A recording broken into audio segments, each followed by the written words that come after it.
Hello and welcome to today's vlog. It is my trust and belief that you have all been well since last week, since the last vlog we had. As for me, I thank Almighty God I have been well and thank Him for His grace and healing mercies. Last week we had a bit of a scare. My senior mother, who is 94 years, was unwell and urgently had to see a doctor. But I am grateful that the greatest physician, who is Almighty God, has healed her and she's well on her recovery. You know, when you are a senior person, there are lots of opportunistic diseases that come and go. But we trust in God for His healing grace. As for those who have not been well, it is my prayer that Lord will touch you today in a very special way and you are going to be healed. You're going to recover from your pain. You're going to recover from your discomfort as He also heals me and as He walks with me through my healing journey. Today I'm going to quote a Bible verse from the book of Ecclesiastes, chapter 3, verse 1. I will not read it for you, but read for yourself. It talks about a season for everything. Every time and season all belong to God. And all these seasons are all to the glory of Almighty God and it is for our own good. Therefore, as human beings, it is our responsibility to adjust for those times and those seasons. For example, today or this month and then next month, June and July, it is the cold season. We call it the Nairobi winter. Of course, it's not anything close to the winters that I experienced in Europe and the Americas. But because we live close to the equator, we really feel it when the weather changes and it gets cold because we are used to very long, hot and sunny periods. So when the Nairobi winter sets in, we really feel it is winter indeed. So for me, how have I adjusted to this season? Like today, I have my beautiful cashmere scarf as part of my adjustments. I also adjust on what I wear. I adjust my beddings as well to fit into those seasons and times. Again, I'm going to quote for you another Bible verse because in my last vlog, I told you I'm going to tell you about the foods that I do not eat. Some of the foods I was advised by my doctor. Some of them also came up because during the treatment for chemotherapy, they were not working well for me. Some of the foods would cause me a lot of nausea. So to quote another Bible verse, that is Proverbs chapter 23, verse 2. It says, actually, I will again read it for yourself. But this verse cautions us against gluttony. If you have a big appetite, you need to exercise self control when you eat. So that one also means, let me make a slight adjustment here.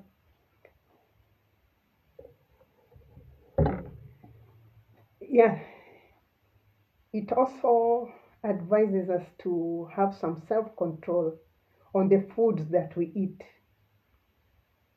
Not every food is good for the body, and sometimes the ones that are not good for the body, the foods that are not good for the body, at times are the most delicious, most inviting. But we need to exercise self control on that.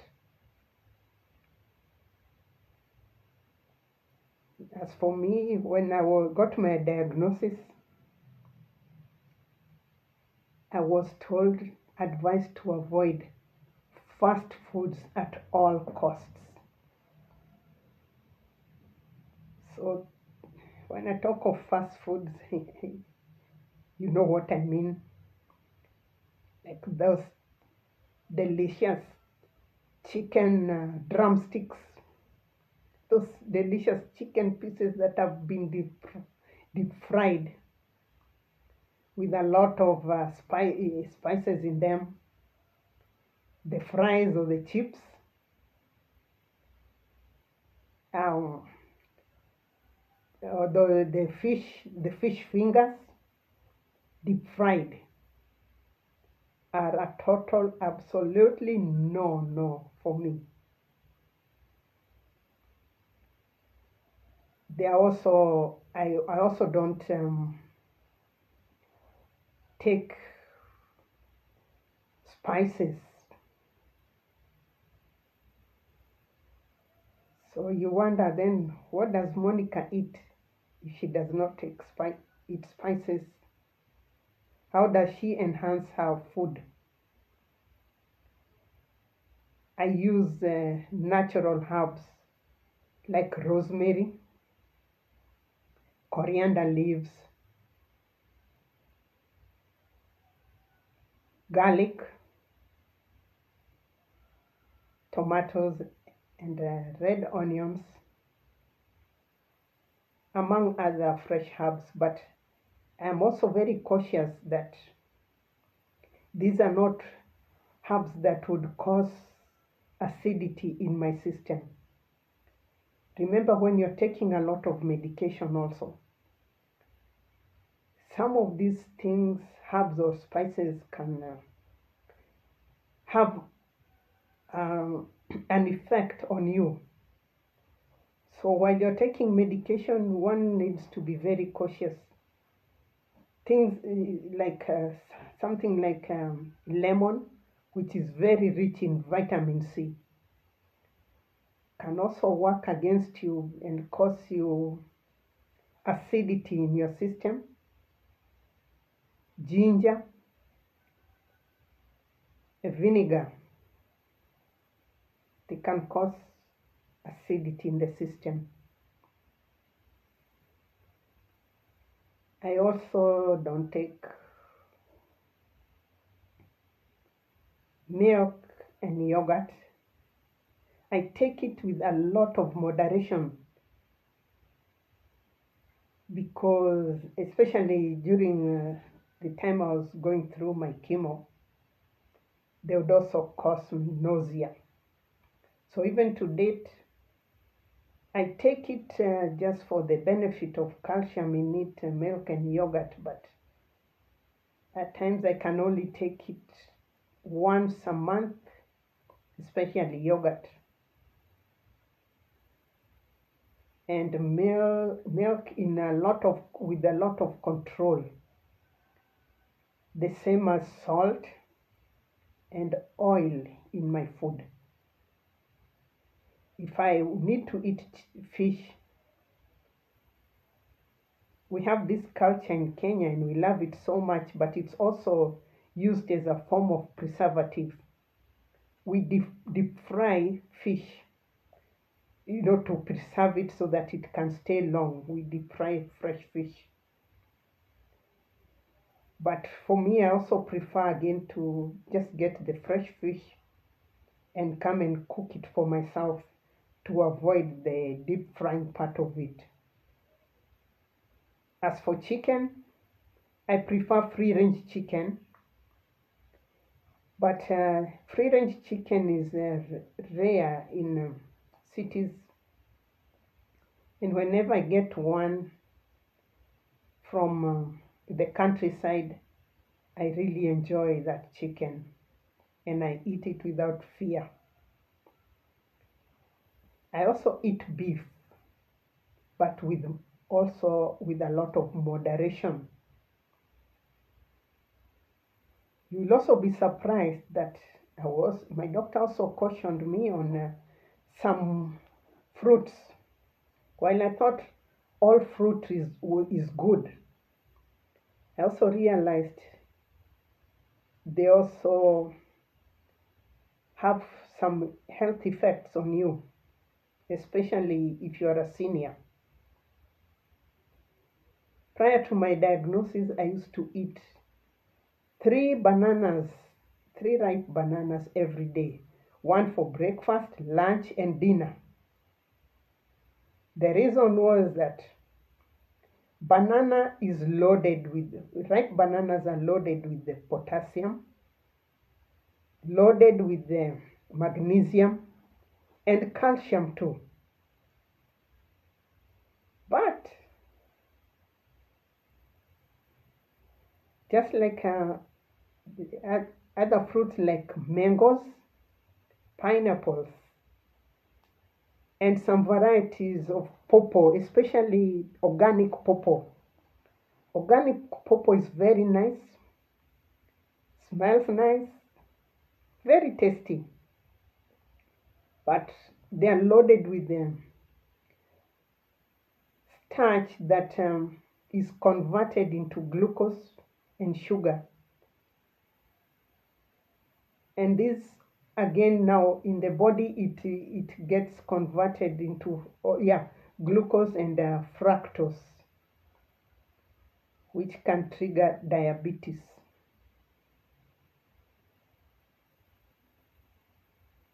So I avoid those fruits, and there may be many more other varieties of fruits. I was actually disappointed that I can no longer eat ripe bananas. And Makio banana is the second most consumed fruit in the world after apples. But for the sake of my health, again I've cut off ripe bananas from my system.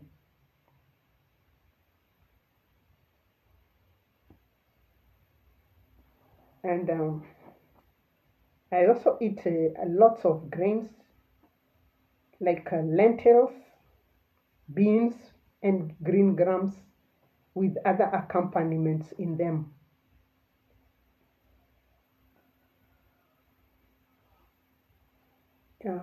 What else have I left out? Yeah, I think that's it. And I'm always grateful to Almighty God because throughout my season of illness and recovery, Almighty God blessed me and continues to bless me because I do not have any other condition like high blood pressure. I do not have it. I do not have diabetes. I have no issue with my kidneys or liver functions. So always remember that when God gives you trials, He will not give you what you cannot control or what you cannot bear. So that's all I have for you for today. Kindly click on the notification button so that every time I have a new video, you'll get the notification and you can watch it. Remember to subscribe. Also share the link with family members and friends and other community members. Remember, YouTube is free. Watching YouTube is free. If you click on that subscription button, you will not be charged to watch my vlogs. All you need is just access to internet, and that's it. You're going to learn a lot of things from my channel. Share whatever information you have. Share encouraging messages too. Also remember to pray for our country, Kenya. Pray for our leadership. Pray for our youth. If you know, you know. We need prayers. That's all for today. I love you all and God bless you and may God protect you. For the ones who are in recovery, may Almighty God heal you. Bye for now, until next time.